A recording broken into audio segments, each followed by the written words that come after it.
The Mandalorian and Grogu's official trailer finally dropped and it did not disappoint. There were two things in the trailer that really stood out to me. So, of course, doing lore and theories on the channel, why not do a little predicting? So, there are two predictions that I have, and if you're ready to see what those are, be sure to stick around. Let's get into it.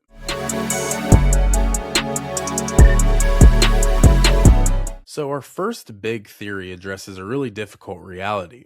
With the passing of the legendary Carl Weathers, the creators have a massive challenge. How do they honor the character of Grief Karga? My prediction, they use this movie to introduce a powerhouse, one from animated to live action, that character being Embo. So imagine this, the Shadow Council, or even the Hutts, hire the deadliest hunters to track down Mando and Grogu. So here we have Embo with his signature shield hat and lethal speed.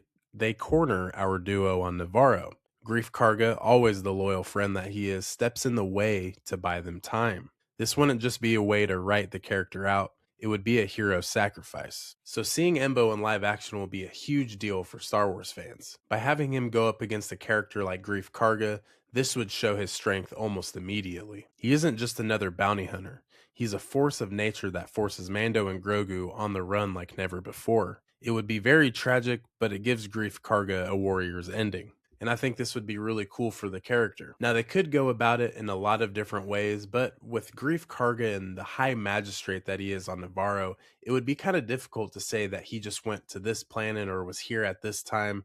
It would be a hard thing to do. Now, that is definitely something that they could do. Maybe he was on Coruscant on a business trip as this happened. Maybe that's how Embo got in so easily. But who knows? Maybe that's not the case. Let me know down in the comments, what do you think happens with Grief Karga? Now on to the second and final prediction, Grogu being by himself. So let's go ahead and talk about the stakes. What happens when the hunter becomes the hunted? My second prediction is that the Hutts, teaming up with Embo, actually succeed in capturing the Mandalorian. And for the first time, Grogu is truly alone. So this is where things get spiritual. Grogu is isolated and desperate to save his father figure. So he will do anything for what's best, reaching out through the Force. Now in the trailer, we do see him sitting on a branch and he's truly meditating. It's really cool. It's kind of reminiscent of Yoda. I still believe that we're going to see a sequence where Grogu communicates with either Luke Skywalker and potentially the Force ghost of Master Yoda himself. Yes, Grand Master Yoda.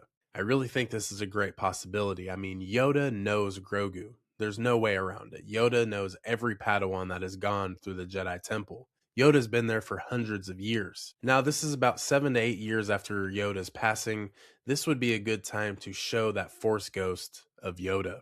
We've seen him time and time before, so why not again? Why not now? Seeing Baby Yoda, Grogu, and Yoda on the same screen, this brings in a lot of people, not only just Star Wars fans, but everybody. This would be a very popular thing, and it would make sense. So in this moment, Grogu truly bridges the two worlds. He isn't just a baby anymore.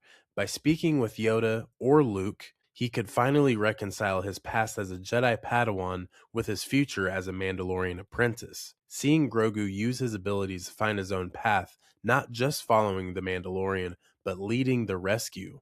This would be the ultimate growth for his character. It shows while that he wears the rondelle, the Force is his greatest ally. Now just think about it. Grogu reaching out through the Force kind of like he did on the Seeing Stone and reaching out to another Jedi.